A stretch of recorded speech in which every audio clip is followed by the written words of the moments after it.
Ayan po mga idol. Ang gamit po natin mga idol ay banana twine, 3-ply mga idol. Kaya kahit hunyo, patakin niya mga idol, hindi po malalagot yan. Yung baba mga idol, okay lang ho, kahit 1-ply lang po yan kasi alalay lang po yan. Hindi po pursadong nasa baba mga idol. Ang mahalaga po dyan mga idol, yung nasa taas, dapat ho makapal. Para ho pag namunga hindi ho lulundo, hindi ho maputol.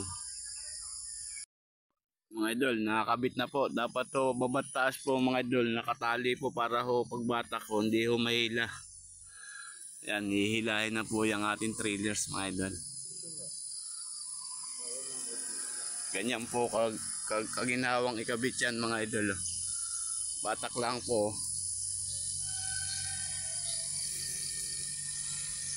Napakaginhawa po. Kaysa sa bumili po tayo nung last time mga idol, isa-isa.